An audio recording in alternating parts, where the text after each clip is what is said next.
Muito bem, vamos continuar então. Então, diante desta introdução que nós fizemos, relatando o que vimos na semana passada, nós relembramos então que Deus foi rejeitado pelos homens a partir do momento em que o homem não reconhece a existência de Deus, tanto diante do testemunho interno que é feito pelo Senhor em seu coração, quanto diante do testemunho externo que é feito através das coisas que foram criadas, que visivelmente demonstram o atributo de Deus a respeito do seu poder, da sua eternidade, da sua divindade, pois somente alguém assim poderia criar e sustentar todo este universo. Muito bem, agora, a partir do verso 21, e nós vamos ver isso até o verso 23, nós vamos dar uma pequena caminhada para entender como acontece esse processo de rejeição do homem a Deus. Vejam só, Paulo até aqui identificou que Deus está irado e identificou o motivo. E o motivo é que os homens não o reconheceram como Deus e, portanto, são indesculpáveis, apesar de Deus ter dado todas as chances possíveis ao homem de reconhecê-lo, tanto internamente quanto externamente. Agora, esse processo de rejeição, ele se dá de que maneira? Na semana passada nós iniciamos observando que o homem suprime a verdade, trocando a verdade por algo que é absolutamente injusto, que é deixar de dar a Deus o reconhecimento da sua existência. O homem, tendo conhecimento de Deus, através dessa visibilidade de Deus na criação, o homem decide simplesmente não enxergar, fazer de conta que não está vendo. E por causa disso chega a essa condição de indesculpável. Agora, o processo dessa rejeição, ele curiosamente nos é apresentado pelo apóstolo Paulo, dos versos 21 a 23, e nós vamos ver isso em duas etapas. Primeira delas, olhando o verso 21, Paulo diz: porquanto, tendo conhecimento de Deus, não glorificaram como Deus, nem lhe deram graças. Vejam só, Paulo tira uma conclusão do que nós vimos até aqui. A conclusão dele é: todo homem tem conhecimento de Deus. Pastor, mas existem pessoas que dizem que Deus não existe. Sim, mas elas dizem isso não porque haja um problema cognitivo nelas, que elas não consigam perceber, nem internamente, nem externamente, Deus. O problema não é esse.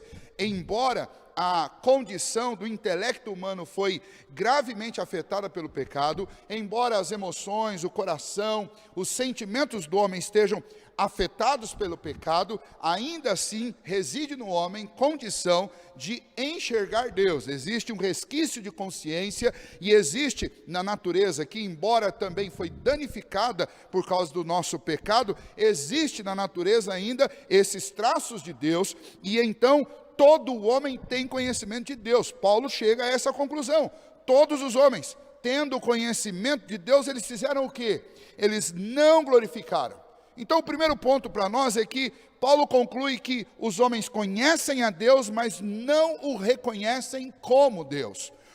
Uma coisa é o homem dizer que Deus não existe. Outra coisa é o homem estar dotado de verdade para afirmar isso. O homem não tem como provar que Deus não existe, porque as provas da existência de Deus estão impressas dentro da própria consciência do homem, dentro da própria essência do que o homem é. E as provas da existência de Deus visivelmente estão impressas na criação. Então, quando um homem diz que não existe Deus, ele não está dizendo por não conhecer, ele está dizendo por não reconhecer a Deus através disso que Deus imprimiu na consciência do homem. O homem tem consciência da realidade da existência de Deus, porque Deus colocou nele. Se você lembrar desde Gênesis capítulo 2, na sua criação, capítulo 1 e 2, você vai observar que quando Deus fez o homem, a palavra de Deus diz que o homem foi criado por Deus e Deus o fez à sua imagem e semelhança.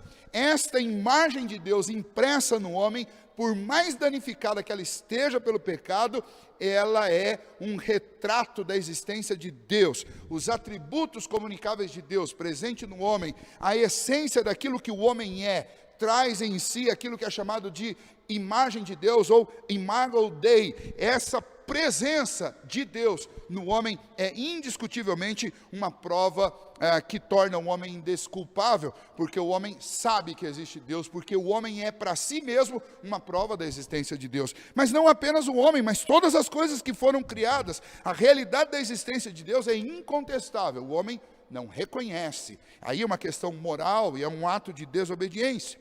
O ateísmo, ele não é uma essência no ser humano, ele não é o ateísmo não é uma conclusão lógica, cognitiva do ser humano, mas o ateísmo é uma decisão deliberada de negar a existência de Deus, é um ato deliberado de desobediência àquilo que está patente aos olhos do homem.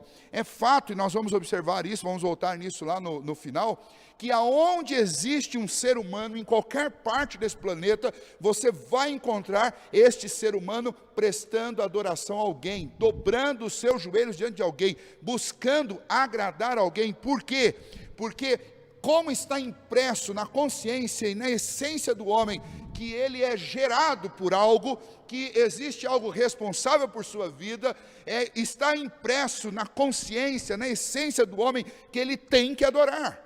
E quando ele não adora ao Deus verdadeiro, o Deus invisível, Criador de todas as coisas, que se revela através do próprio homem e das coisas que foram criadas, quando ele não se dobra diante de Deus, com você que é cristão, Deus se revelou de forma sobrenatural com o homem também.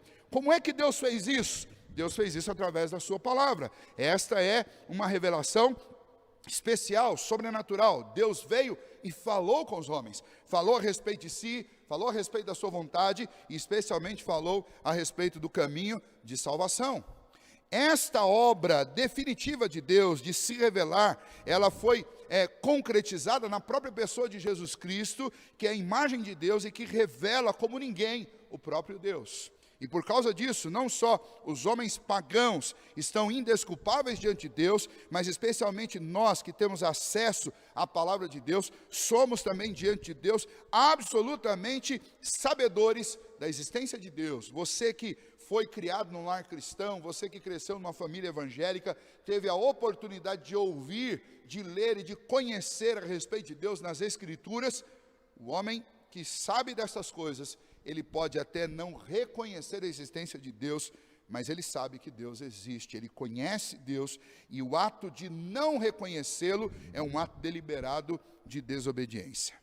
Muito bem, e o texto então do verso 21 conclui dizendo que os homens que conhecem a Deus, tendo conhecimento de Deus, por sua rebeldia decidiram deixar de fazer duas coisas. Primeiro, deixaram de glorificar a Deus, não reconhecendo a sua existência e a autoria dele sobre toda a criação, não o glorificaram então como Deus. E segundo, não lhe deram graças por tudo que existe, por tudo que ele faz, pela manutenção que ele faz da vida e das coisas constantemente. Portanto, duplamente estes homens que têm conhecimento de Deus, eles pecam contra Deus quando eles não dão a Deus a glória que é dele, que o homem deve a ele, por causa dessa imagem de Deus presente no homem, que notifica o homem que ele existe por causa de um Criador, e portanto a vida dele está diretamente conectada, condicionada à adoração a esse Criador. Por outro lado, este homem também, ele peca quando ele deixa de dar graças a Deus e de reconhecer não apenas que Deus existe, mas reconhecer o trabalho, o sustento e o cuidado de Deus para com a vida dos seus filhos, das suas criaturas, todos os dias, a cada segundo, a cada momento. Muito bem, então vejamos, até aqui Paulo chega à seguinte conclusão: os homens, por sufocar a verdade, os homens, por causa da sua impiedade, por causa da sua perversão, por causa dessa negligência do homem, a realidade de que Deus existe, o homem foi considerado por Deus indesculpável. Por quê? Porque conhecendo a Deus, não adoraram como Deus. Então vejam só, por que que Paulo tinha que ir à Espanha pregar? Por que que Paulo realizou aquelas viagens missionárias? Por que que nós temos que realizar esta obra missionária, a obra da evangelização, anunciar as boas novas do Evangelho? Porque este mundo é um mundo de pessoas perdidas, caídas, esse é o estado de toda a raça, não existe ninguém inocente, porque este mundo, apesar de ter todas as chances de conhecer a Deus, não o conhece, não o adora, e por mais que nesse mundo pagão, nesse mundo sem Deus, você ainda encontre alguém que conhece a Deus e o reconhece como Deus, nós temos ainda um segundo problema, que é o fato de que, como todos os homens pecaram, nós carecemos da graça e da misericórdia de Deus, e essa nos é apresentada por meio de Cristo Jesus. Mas Paulo ainda não chegou lá, eu estou apenas adiantando esse ponto para considerar o seguinte: nós temos essa necessidade e essa obrigação de levar o Evangelho, por quê? Porque as pessoas precisam ouvir a respeito de Cristo, e não apenas a respeito de Cristo, mas a respeito desse caminho de salvação, para que elas que negaram Deus em algum momento, reconheçam a existência de Deus, adorem a Deus, busquem em Deus o socorro e encontrem na pessoa do seu Filho Jesus o caminho de redenção. Agora, Paulo passa da metade do versículo 21 e aí até o verso 23, descrever o que este não reconhecimento de Deus trouxe como processo para a vida do homem. O homem, ele passa a rejeitar Deus e ele pratica o abandono de Deus. E nessa prática do abandono de Deus, o homem vai dar 4 passos degenerativos que o colocará numa condição ainda pior. Se já não bastasse o fato do homem ser indesculpável perante Deus, por causa de negar a existência de Deus, o homem vai deixando de adorar e de glorificar a Deus, e entrando num processo de degeneração moral, de degradação espiritual, em que ele chegará a um patamar ainda pior, numa condição ainda pior, e Paulo vai nos mostrar isso. Qual é então esse processo de abandono e de negação a Deus que o homem percorre, como que descendo alguns degraus, descendo ladeira abaixo? Vamos ver isso. A segunda parte do verso 21 diz: antes se tornaram nulos em seus próprios raciocínios, obscurecendo-lhes o coração insensato. Inculcando-se por sábios, tornaram-se loucos, e mudaram a glória do Deus incorruptível em semelhança da imagem do homem corruptível, bem como de aves, quadrúpedes e répteis. Bom, vamos ver então o que Paulo está nos mostrando aqui. Vamos calmamente passar por cada um desses itens. Começando lá, quando ele diz: antes se tornaram nulos. Então, qual que é a primeira consequência dessa negação de Deus, e que é o primeiro passo nesse processo de degeneração e de abandono de Deus, para que o homem caia num estado de pecado ainda pior? Primeiro, é uma questão mental, é a nulidade de mente. Ele diz: se tornaram nulos. Ele está falando a respeito de pensamentos. Ele está citando, Paulo está fazendo a referência que o homem passou e insiste em raciocinar sem levar em conta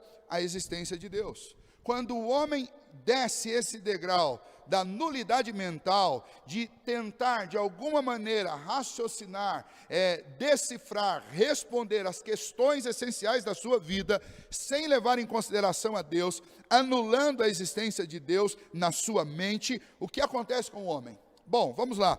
A razão pode responder todas as questões do homem? Não, é claro que não pode. A razão pura e simples, somente a razão, ela não é um problema, mas ela também não é a resposta para o homem. A razão, ela não está na contramão da fé. Isso aí é uma mentira, quando algumas pessoas tentam colocar isso como uma antítese, razão de um lado e fé do outro. De maneira alguma, foi o próprio Deus que colocou na mente do homem a inteligência, a capacidade de perceber lógicas, de aprender e de racionalizar coisas. Mas o ponto é que quando eu tiro Deus da equação e eu tento resolver ou responder as minhas questões somente através da racionalização, somente através da razão e da lógica, infelizmente, eu estou caindo numa cilada terrível, que Paulo descreve aqui como essa situação de nulidade, quando eu tenho a minha mente duramente afetada pela minha negação de Deus. O problema é deixar Deus fora da equação. A razão sem Deus não responde às nossas questões. A palavra nulo aí, ela é traduzida como nulo, mas ela significa literalmente inútil. Ou seja, os nossos raciocínios, sem levar Deus em conta, são raciocínios absolutamente nulos. Paulo, quando ele faz isso, certamente ele está fazendo referência naquela cultura a filosofia que era muito presente na cultura dos romanos, por conta de, se você lembrar, antes do Império Romano, eles tinham o Império Grego, e o pensamento grego, especialmente Atenas, Paulo teve bastante contato com isso, o pensamento grego, que é o berço da filosofia, a filosofia grega, ela inclusive é matéria de estudo até hoje, em qualquer faculdade que você vai estudar alguma matéria de filosofia, você vai ter que fazer a leitura dos grandes clássicos, dos principais nomes da filosofia antiga, e Paulo está fazendo referência a isso e mostrando o seguinte: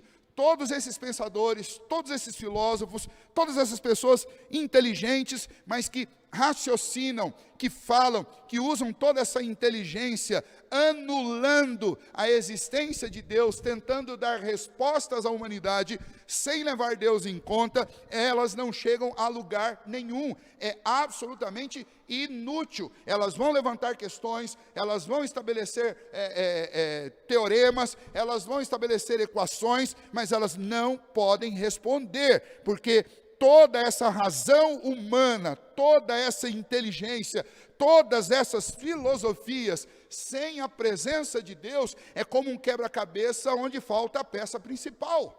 Não há condição do homem conseguir, por sua própria razão, pura e simples, sem Deus, as respostas que o homem tanto precisa. Então Paulo está dizendo, olha, nesse processo de rejeição a Deus, de abandono de Deus, os homens acabaram por se tornar nulos. Na tentativa de achar respostas à parte de Deus, os homens tornaram-se inúteis nos seus raciocínios. E nós podemos perceber isso em tudo que a gente vem presenciando na história da humanidade, desde os movimentos como o movimento do iluminismo, que de uma forma muito contundente, racha com aquela relação que existia com a igreja e passa a pensar e a tentar responder os grandes mistérios da humanidade, desassociado da influência da igreja, como se a influência da igreja fosse algo terrível e deliberadamente algo que bloqueava e impedia a sociedade de se desenvolver. Por conta disso,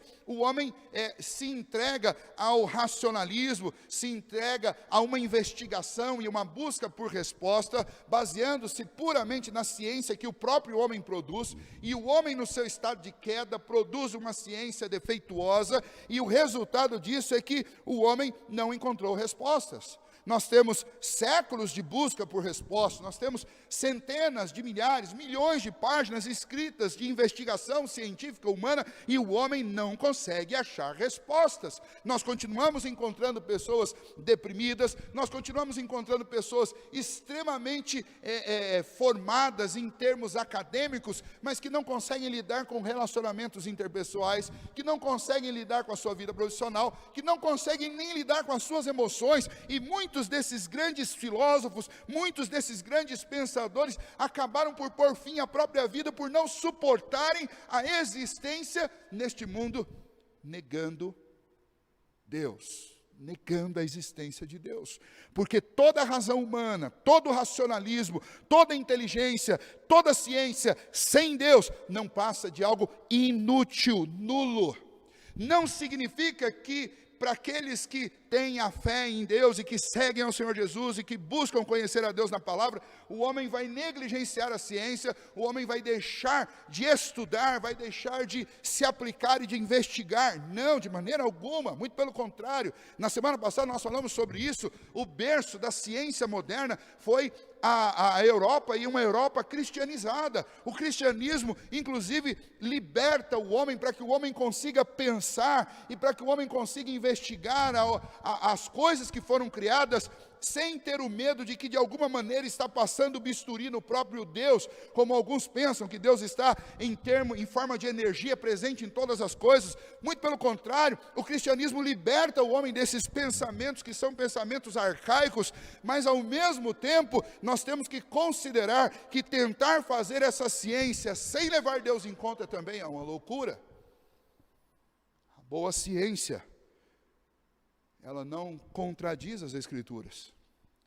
E as Escrituras bem interpretadas, elas não vão entrar em conflito com a ciência que leva Deus em conta.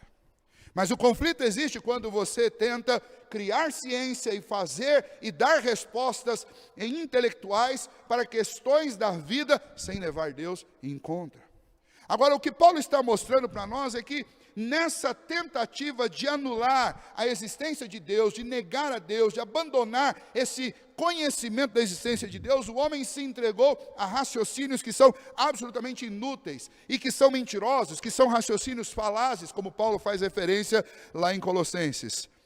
Paulo combate isso, e Paulo está dizendo de forma como alguém que está fazendo uma denúncia. O homem, quando ele raciocina sem levar Deus em conta, ele entra num estado de inutilidade, de nulidade de mente. Esse é o primeiro degrau. O segundo degrau, nesse abandono de Deus, nessa negação de Deus, nessa degradação que o homem vai experimentando, é o obscurecimento do seu coração. Primeiro o homem tem a mente afetada, e agora o homem tem também o seu coração afetado. E Paulo nos mostra isso quando ele diz, obscurecer, no final ainda do verso 21, obscurecendo-se-lhes o coração insensato. Esse coração louco, que sabe que Deus existe, que tem conhecimento interno e externo de Deus, quando ele nega a existência de Deus, ele não passa de um coração insensato, e se já não bastasse ele estar num estado de insensatez, Paulo diz que esse coração vai sendo obscurecido,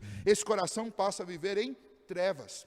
Por quê? Bom, primeiro por um motivo óbvio, nós não temos luz própria, nem a luz do conhecimento, nem a luz das afeições, nem a luz da espiritualidade. O nosso coração sem Deus é como uma lâmpada apagada.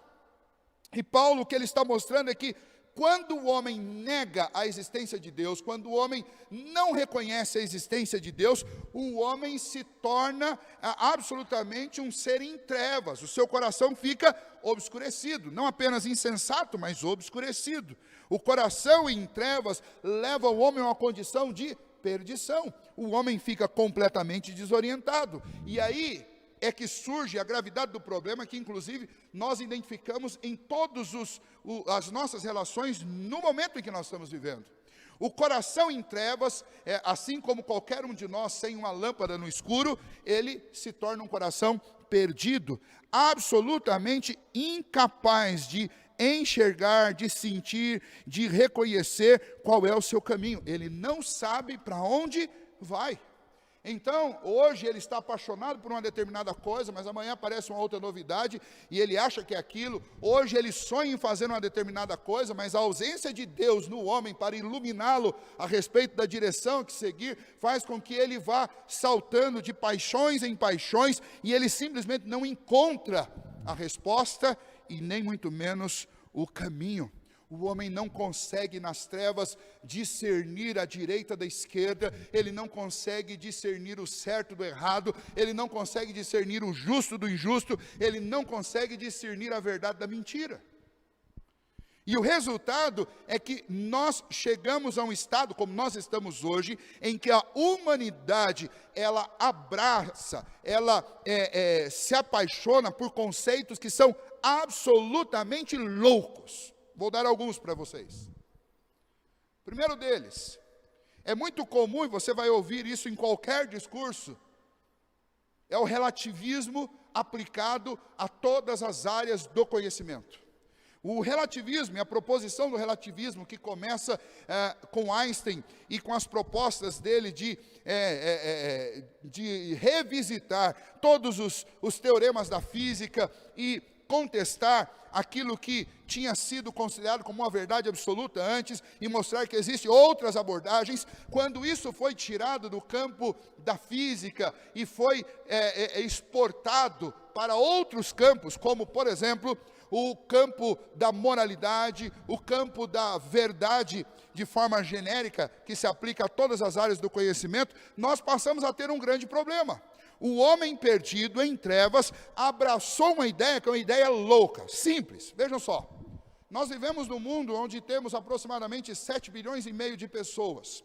Imagine que cada uma dessas pessoas, com base no relativismo, com base na relativização da verdade, cada uma dessas pessoas, ela tem, dentro desse pensamento, entre aspas, o direito de ter a sua própria verdade, e ninguém pode questioná-la a respeito disso. Portanto, o que se conclui? Se conclui que o que é verdade para um, não necessariamente vai ser verdade para outro. Se esta teoria estiver correta, então vejam só, todas as pessoas são verdadeiras e ao mesmo tempo todas as pessoas são mentirosas. Por quê? Porque o que é verdade para o meu colega não é verdade para mim, e o que é verdade para mim não é para ele. Então, quando ele expressa a verdade dele, eu vou acusá-lo e taxá-lo de mentiroso. E quando eu expresso a minha verdade, ele vai me acusar de mentiroso. E nós passamos a ser verdadeiros e mentirosos o tempo todo. Quando você pensa nesse relativismo aplicado à moralidade, não existe mais nada considerado absolutamente imoral. E é por isso que nós temos na nossa sociedade hoje instituições, não apenas instituições como ONGs, como organizações sem fins lucrativos espalhadas pelo mundo, mas até mesmo religiões, partidos e até mesmo países defendendo coisas absurdas como, por exemplo, pedofilia. E se você fizer uma pesquisa, você vai se assustar, você ficará de cabelo em pé ao descobrir que existem lugares no mundo que aprovam as relações sexuais entre adultos e crianças. Nós vamos encontrar dentro de movimentos do século XX, que estão presentes no século XXI, como o movimento feminista, algumas bandeiras que são levantadas defendendo relacionamentos até entre filhos e seus progenitores. E por que nós vamos encontrar esse tipo de defesa, esse tipo de argumentação? Por quê? Porque para algum indivíduo desviado da verdade única, exclusiva e absoluta, que é a palavra de Deus, para ele esse tipo de conduta é verdadeiro. Num ambiente onde as verdades são relativas, um indivíduo pode abraçar qualquer coisa e dizer que aquilo é verdade e ninguém vai poder contestá-lo. E isso está se tornando tão grave que as próprias legislações de cada um dos estados, de cada um dos países, estão tendo que lidar com estas coisas. Exemplo, quando este relativismo moral, ele foi aplicado, por exemplo, à configuração de família, do que é uma família, nós começamos a ter problemas. Porque nós encontramos algumas ideias dentro da nossa sociedade do nosso tempo, que propõem o quê? Que propõe que a relação entre dois homens é uma relação de família, e portanto, dentro dos registros, dentro dos cartórios, dentro dos poderes que constituem os responsáveis pelas alianças civis, passou a ser necessário abrir uma legislação que contemplasse e que reconhecesse esse tipo de relação como família. E aí, não parou por aí. Nós temos aqui, próximos de nós, no estado de São Paulo mesmo, no estado do Paraná, alguns cartórios e alguns municípios que estão lidando com coisas mais ou menos assim. Nós temos 3 pessoas que decidiram se casar, que decidiram se constituir família. E considerando o princípio do relativismo da verdade, vejam, se alguém entende que isso também é uma família, o Estado tem que ceder a esse tipo de imposição, esse tipo de cobrança e a esses modelos novos e reconhecê-los como família. Ou seja, quando uma sociedade como a nossa abandona Deus, tira Deus fora da equação, existe uma nulidade na mente, mas existe também uma nulidade no coração, porque o homem não consegue mais distinguir a verdade da mentira, o certo do errado, e o homem passa a abraçar todas as coisas, como o relativismo aponta. E o homem passa a ser tolerante com coisas que antes eram absolutamente intoleráveis, e passa a ser intolerante com aquilo que era tolerável.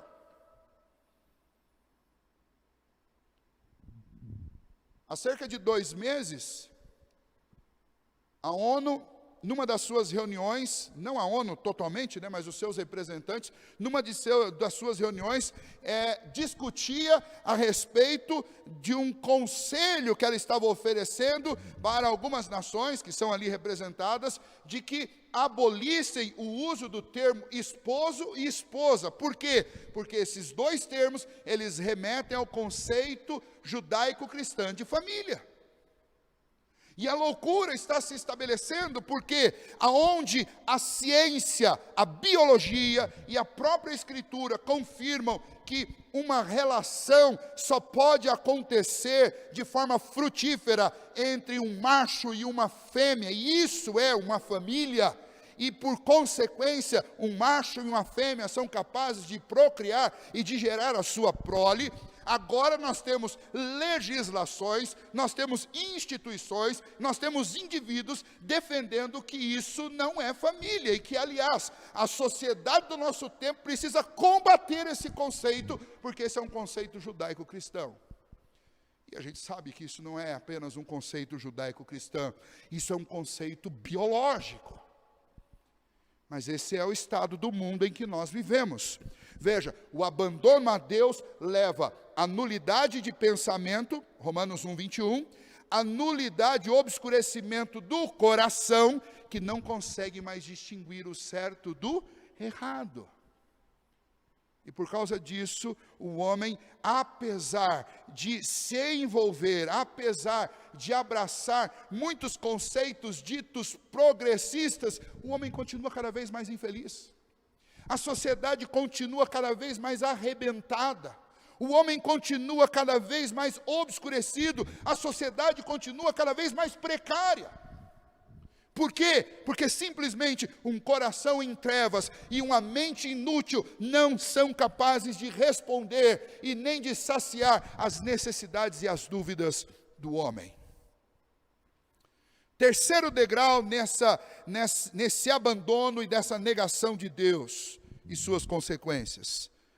Verso 22 diz: inculcando-se por sábios, tornaram-se loucos.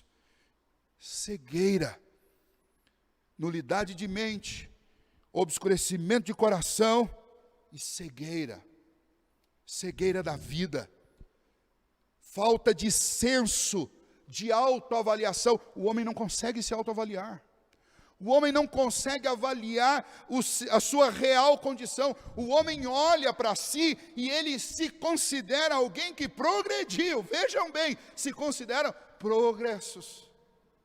progressivos, uma sociedade desenvolvida, uma sociedade que atingiu patamares impensáveis de modernização, de capacitação, ou seja, inculcando-se por sábios, ou seja, os homens do nosso tempo, eles se entendem uma sociedade esclarecida, moderna, progressiva. Mas o Senhor diz através do apóstolo Paulo: todo esse progresso de vocês, toda essa suposta sabedoria de vocês, todo esse desenvolvimento de vocês, não passa de loucura, porque vocês mal conseguem perceber e avaliar a real condição de vocês, a miséria em que vocês estão. Incapacidade de autoavaliação. Os homens passaram a pensar de si mesmos além do que convém. Os homens se tornaram loucos. E é interessante que uma vez um amigo meu disse assim: olha, você quer ir a um lugar onde ninguém é louco? Eu falei: aonde que é esse lugar? Ele falou: no manicômio. Você chega lá e pergunta se tem algum louco lá, todos eles vão responder a mesma coisa: eu não sou louco. Assim como os presídios só tem inocente. Se você chegar lá e falar: quem é culpado? Não, eu estou aqui injustamente. Ou seja, nós estamos numa sociedade apodrecida, degenerada, absolutamente imoral e violenta, e todas as pessoas se acham progressistas, se acham evoluídas, se acham o suprassumo da história da humanidade, a melhor de todas as gerações, a mais desenvolvida, a mais inteligente, a mais capaz, e no fundo não passa de a mais louca.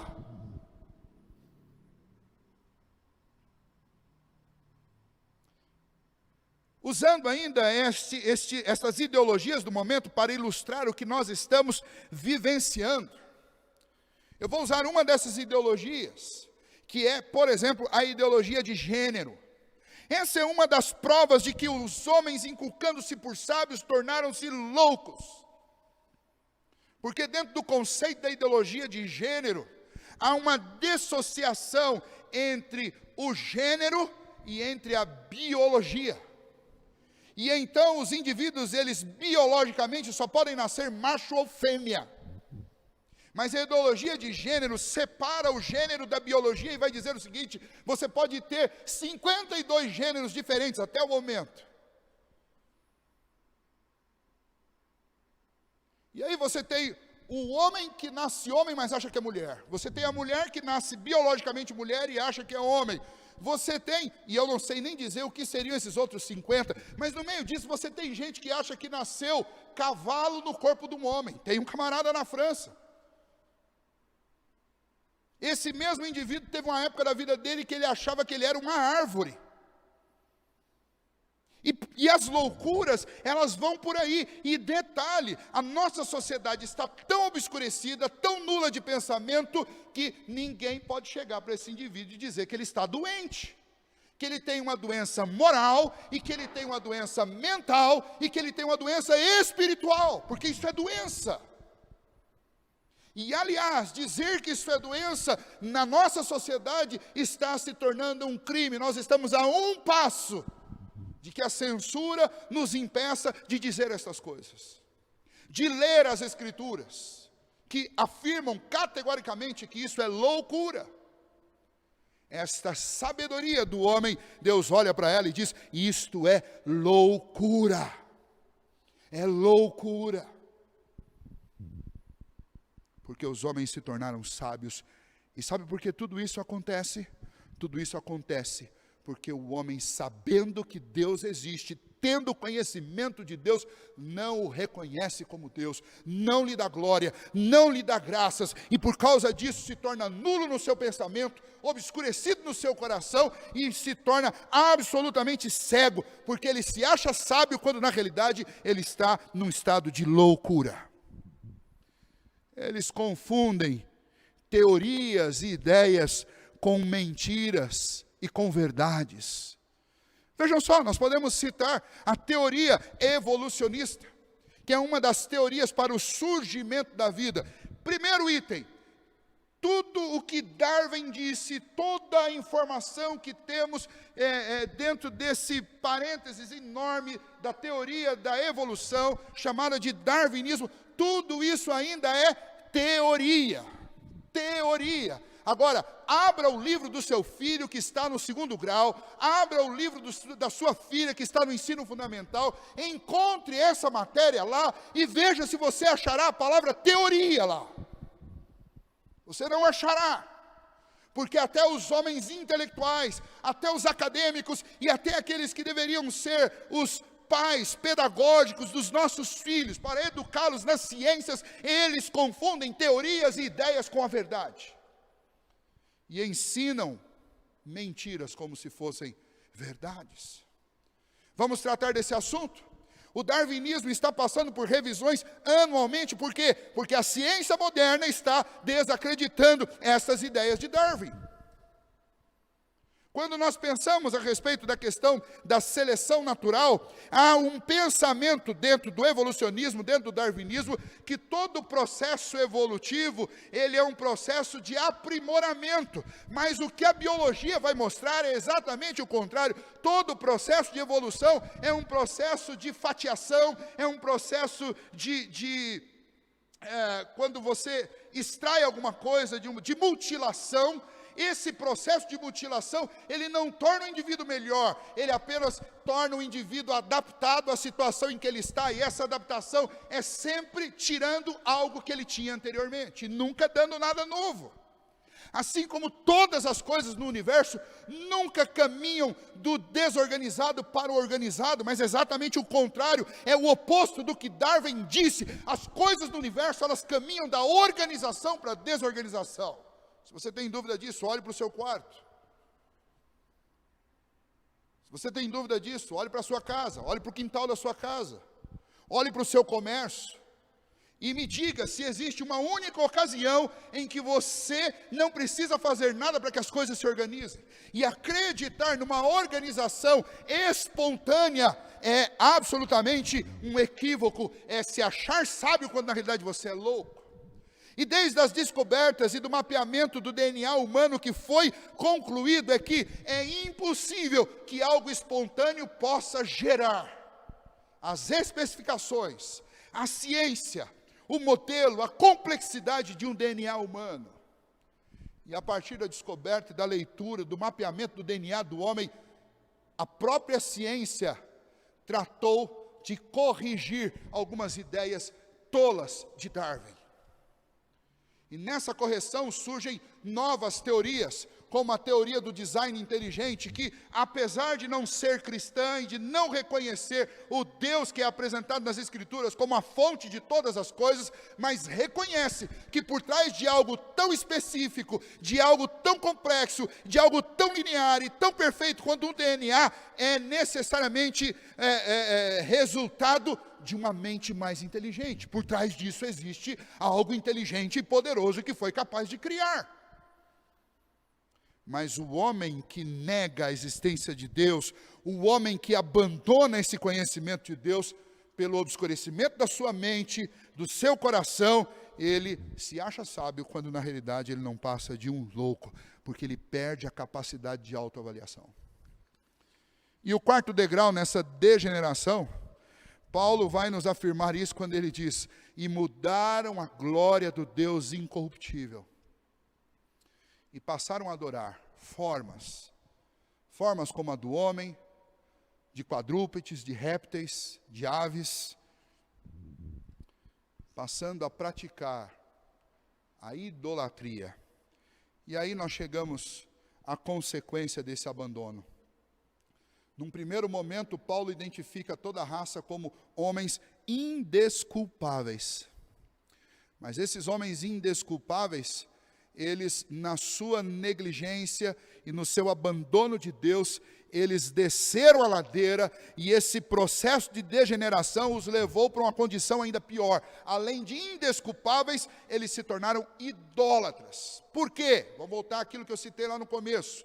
Quem não se dobra e adora o Deus invisível, eterno e poderoso, autoexistente, um dia vai se dobrar diante de uma criatura absolutamente inútil, fraca, ou de algo que nem mesmo é uma criatura, é uma descrição, é uma construção de uma imagem de uma criatura. Não adoram a Deus, mas vão ter que adorar alguma coisa, porque Deus escreveu nesse DNA humano a necessidade de religiosidade, a necessidade de adoração, e por não reconhecerem a Deus, eles vão necessariamente se dobrar diante de algo. E na descrição que Paulo faz, este algo pode ser um homem, veja aí o verso 23, mudaram a glória do Deus incorruptível, em semelhança de imagem de homem corruptível, bem como de aves, de quadrúpedes e répteis. E é interessante aí você considerar o seguinte: o homem é feito à imagem e semelhança de Deus. E aí, aqueles que negam a existência de Deus, eles vão fazer o quê? Eles vão se dobrar para adorar, não o Deus que é incorruptível, o Deus que é eterno, o Deus que é invisível, o Deus que é todo poderoso. Eles não adorarão esse Deus, mas eles vão adorar uma imagem, feita de madeira ou de barro, da imagem de Deus.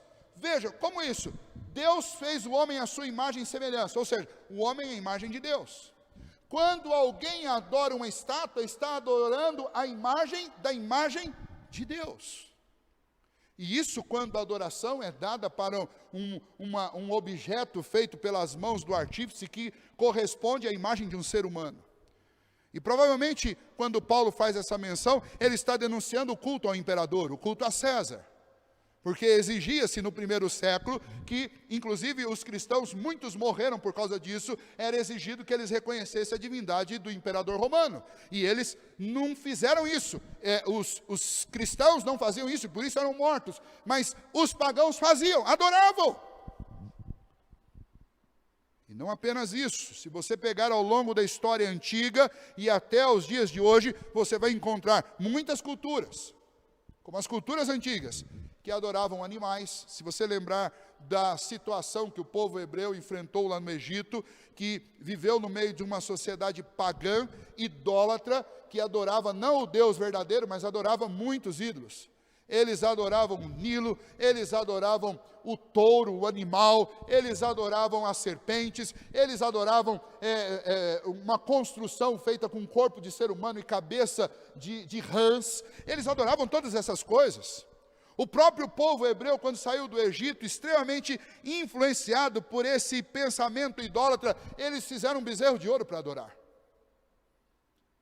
E os romanos, por exemplo, eles tinham uma águia que representava o poder de Roma, e eles adoravam essa águia. E ao longo de toda a nossa história, nós encontramos o ser humano se dobrando diante daquilo que é feito por mãos humanas. Imagine uma história, um lenhador buscando o seu sustento, ele entra na floresta, corta uma árvore. Com a madeira daquela árvore, ele constrói a sua casa. Com o resto que sobra daquela madeira, ele faz uma fogueira para se aquecer. E com um pedaço absolutamente inútil que sobra daquela árvore, ele confecciona um ídolo. Pinta o ídolo.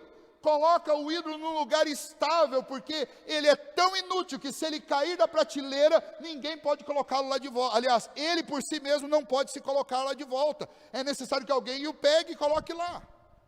E no final do dia, esse mesmo homem que construiu a casa com a árvore que ele derrubou, que se aqueceu com a lenha da árvore que ele derrubou, ele dobra o seu joelho diante daquela imagem que ele construiu, pedindo prosperidade, pedindo livramento e pedindo alguma coisa para si mesmo. Vejam tamanha a loucura do homem. Ele não se dobra diante do Deus incorruptível, mas ele se dobra diante de um pedaço de barro ou de um pedaço de madeira, que é uma representação de alguma coisa que não é Deus.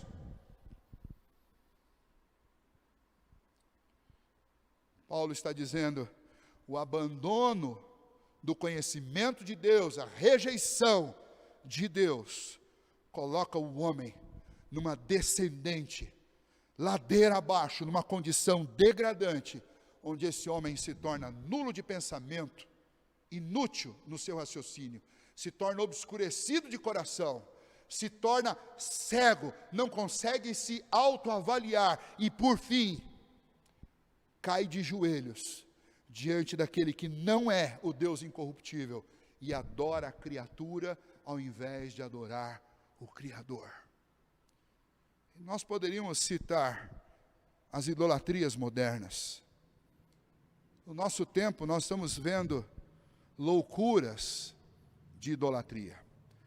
A idolatria mais comum, sem dúvida nenhuma, é o dinheiro. É a adoração ao dinheiro. E a Bíblia diz que o amor ao dinheiro é a raiz de todos os males.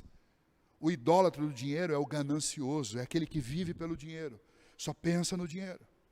E nós estamos num país de proporções continentais, com uma capacidade produtiva que seria capaz de dar ao brasileiro, a todo brasileiro, uma condição econômica superior à condição que vivem a maioria das pessoas na Europa, e o resultado é que, ao contrário disso, nós vivemos num país onde reina a miséria. Por quê? Porque temos líderes gananciosos. E esses líderes saíram do meio de uma sociedade gananciosa e foram eleitos por pessoas gananciosas que venderam seus votos, na grande maioria, por causa de algum favor que precisavam de seus líderes. E então nós temos um sistema absolutamente corrompido, onde ninguém escapa, e nesse sistema corrompido, todos adoram, todos são idólatras do dinheiro. Numa situação como a nossa, vivendo numa condição de isolamento, onde as pessoas precisam se resguardar em casa, você encontra pessoas que estão absolutamente abastadas com suas riquezas, proferindo mensagens para que os outros que não têm nada fiquem em casa e salvem vidas. Salvar vida como? Se uma pessoa mora dentro de um quadradinho de 4x4 com 8 pessoas e precisam sair todos os dias para trabalhar, porque precisam ganhar o almoço, senão não comem. E hipocritamente, nas redes sociais, você vai encontrar um bocado de gente dizendo: fique em casa, não atrapalhe as minhas férias, não atrapalhe o meu conforto. Todos nós queremos que as vidas sejam salvas, mas nós vivemos num mundo louco, onde as pessoas idolatram o dinheiro, e nessa idolatria ao dinheiro, todo mundo só pensa no seu, na sua própria condição. Egoísta e hipocritamente, nós nos assentamos nas nossas mesas, nos fartamos, sem enxergar a necessidade de quem está ao nosso redor, e ainda falamos: fique em casa. Eu quero deixar claro que eu não sou contra nenhum tipo de protocolo para a proteção da vida. O que agride o nosso coração é que tudo isso é construído de forma hipócrita, sem levar em consideração a condição e a necessidade do pobre, que não tem essa condição. E políticos corruptos no meio disso, pegam o dinheiro de comprar remédio, de comprar equipamento, e furtam esse dinheiro. Idolatria ao dinheiro. É isso que aconteceu com o homem que não reconhece a Deus. Ele se entrega à loucura. Quer mais uma idolatria? Idolatria ao meio ambiente. Existe um conceito, uma ideologia chamada de panteísmo, que é a ideia de que Deus está em tudo. Deus é um ser dentro dessa ideologia, um ser impessoal, uma energia que permeia todas as coisas. Então, você não pode cortar uma árvore, nem que esteja na frente da sua casa atrapalhando a entrada da sua garagem, não pode cortar. Você não pode tirar a vida dos bichos. E vejam, eu sou absolutamente a favor de nós preservarmos esse planeta que Deus nos deu, é o nosso lar, é a nossa casa, e nós devemos cuidar com sabedoria do nosso lar e da nossa casa. Mas eu não posso cultuar uma árvore, uma floresta, um animal, ou seja lá o que for. Seja de estimação, ou seja o que eu nunca vi dentro de uma floresta. Eu não posso cultuá-los, por quê? Porque eles não são Deus, eles não são aqueles que devem a adoração, que devem ser adorados. Eu devo adorar o Criador e não a criatura. E o que está por trás de muitas destas ONGs e muitos desses movimentos que fazem essa luta de preservação da natureza não é o cuidado e a responsabilidade com a natureza, mas é uma religião que, ao invés de adorar o Criador, adora a criatura. É religião disfarçada de movimento ambiental. É uma religião que tenta abafar o conhecimento sobre Deus, a existência de Deus, e tenta anular isso pregando outros conceitos que não são a verdade. O panteísmo é uma mentira. O hedonismo, idolatria aos prazeres. E essa idolatria aos prazeres torna o homem tão louco que ele é capaz de admitir qualquer coisa para prazer, para sentir prazer. É um exemplo disso é o que é chamado de masoquismo, que é prazer através da dor. Você acha mesmo que Deus criou o homem para isso? Você acha que Deus criou o sexo para isso? Para que você misture sexo com dor para sentir prazer? Não. Isso é o resultado da nulidade de mente, do obscurecimento do coração, da cegueira do homem e da mudança de deixar de adorar o Criador para adorar a criatura. Tornou o homem louco para idolatrar e sentir prazer nas coisas mais absurdas que existem. O narcisismo, que é o amor e a veneração de si mesmo. Idolatria. E todas as ideologias políticas, seja de direita, seja de esquerda, ou qualquer outra ideologia, a ideologia é a versão contemporânea da idolatria do primeiro século. As pessoas hoje perdem amigos, lutam, brigam, defendem o indefensável por causa de ideologia política, idolatria. Não tem outro nome para isso. Isso tudo é um conjunto de coisas que aconteceu com o ser humano por abandonar o conhecimento de Deus. Portanto, eu quero encerrar dizendo para você o seguinte: seja você alguém que nunca deu ouvidos ao Evangelho, ou seja você que é alguém que poderia ser considerado como alguém que nasceu num lar cristão, tendo conhecimento de Deus, se você não glorifica e se você não agradece, você está na mesma condição daqueles que nunca ouviram falar nada de Deus. E a condição de todos os homens é a condição de indesculpáveis.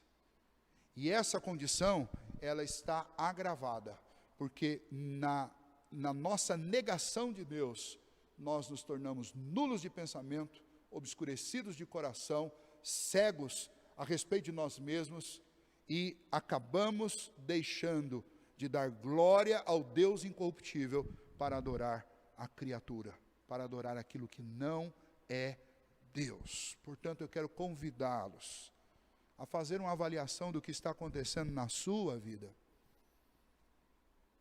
A quem você tem adorado? Todos nós adoramos.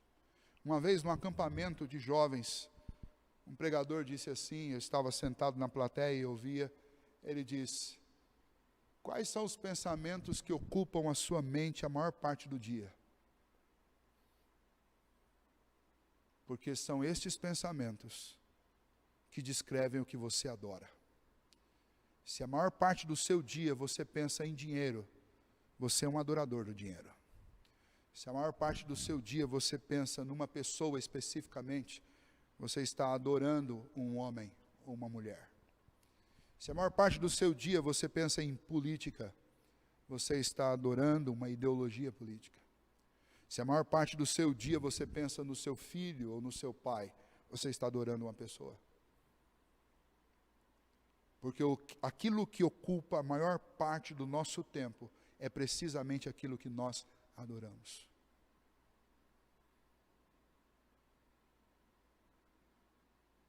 Então eu quero te perguntar, a quem você tem adorado? Romanos capítulo 1, e não apenas o 1, mas nós vamos ver nessa carta aos Romanos que existem capítulos que são constrangedores, porque eles nos colocam contra a parede, esfregando verdades que são verdades confrontadoras. E Romanos capítulo 1 nos coloca contra a parede para que a gente se analise e para que a gente faça uma avaliação a respeito de quem nós somos. Deus existe, isso é incontestável. Mas o que nós temos feito com esse conhecimento de Deus? Você que o conhece pela revelação natural, sua consciência e as coisas visíveis. E você que o conhece além de naturalmente, de forma sobrenatural, pelas Escrituras. O que você tem feito com esse seu conhecimento de Deus? Você não pode ignorar Deus e nem negá-lo. Porque se você fizer isso, aí a sua situação ainda fica, além de indesculpável, fica pior. Porque passamos a ser praticantes, de alguma forma, de idolatria. Portanto, se você por algum motivo se enxerga nessa condição, eu gostaria de convidá-lo nesse momento, a orar e a pedir ao Senhor o perdão, primeiramente, pela nossa falta de fé, pela nossa negligência, com esta revelação tão pura e santa. Em segundo lugar, eu quero convidar você a fazer um pedido ao Senhor e clamar por isso, para que Deus promova uma reforma na sua vida, na nossa vida, uma transformação. Essa situação é tão grave que não adianta a gente tentar alguma coisa paliativa. Não é ir a uma igreja. Ir a uma igreja é consequência de uma mudança. É consequência de uma ação interna do Espírito Santo na nossa vida. E o que nós precisamos é dessa cirurgia do Espírito Santo, dessa ação do Espírito Santo na nossa alma, não apenas para nos convencer a respeito do nosso pecado, mas para produzir uma mudança radical no nosso pensamento, na nossa cosmovisão. Eu sinto que nós somos uma geração de cristãos que estamos flertando com o racionalismo, estamos flertando com o liberalismo, estamos flertando com a loucura do pensamento deste século, relativista, completamente alienado de Deus. E pior, há uma tentativa de associar a fé cristã com todo esse lixo cultural que tem sido apresentado dia após dia através das mídias, através das universidades, através da sociedade em que nós estamos vivendo. E nós precisamos que o Senhor cure, nos tire desse estado. Precisamos de uma revolução no nosso coração, na nossa mente, de uma implantação de uma nova cosmovisão, uma cosmovisão que seja biblicamente orientada. E eu convido você a não apenas fazer essa avaliação, essa autoavaliação, com a graça e com a misericórdia e com a ação do Espírito Santo de Deus, mas eu convido você a clamar ao Senhor, que promova uma revolução no nosso coração. Que a gente não tenha medo de falar das Escrituras, de contar dos milagres e de anunciar estas palavras com medo de parecer tolo diante dessa sociedade aparentemente progressista, evoluída e inteligente. É exatamente o contrário. Não tenha medo, porque quando você abre as Escrituras e quando você lê as Escrituras e quando você fala sobre de Deus, você está falando sobre aquilo que é a verdade a uma sociedade que está acostumada a ouvir a mentira. Por consequência disso, seremos perseguidos, mas não tema. E essa é a última orientação e o último apelo que eu quero fazer a você. Não tenha medo de dizer a verdade. Ame ao Senhor mais, muito mais, do que você ama, do que nós amamos, ao nosso próprio bem-estar. Porque nós devemos dizer a verdade, mesmo que isso nos custe a nossa tranquilidade, o nosso conforto e o nosso bem-estar. A sociedade ao nosso redor está caminhando para um momento em que haverá um cisma definitivo entre a sociedade do nosso tempo e aqueles que se declaram cristãos, servos do Senhor Jesus Cristo. E você e eu, todos nós precisamos estar preparados para esse dia, porque esse dia brevemente chegará. E é importante que nesse dia a gente declare que nós continuaremos a glorificar ao Deus incorruptível, invisível, todo-poderoso, puríssimo, santíssimo, o nosso Salvador. E não nos dobraremos diante de César, nem de nenhuma outra criatura, e nenhum dos poderes desse tempo, ainda que isso nos custe a própria vida. Como custou, por exemplo, para Paulo, e nós vamos ver isso. Essa mesma Roma foi palco da decapitação de Paulo, por causa do que ele acreditava e por causa do que ele ensinava. Mas ele não negou a sua fé, ele foi fiel até a morte. E a palavra de Deus diz que aqueles que são fiéis até a morte, o Senhor dará a coroa da vida.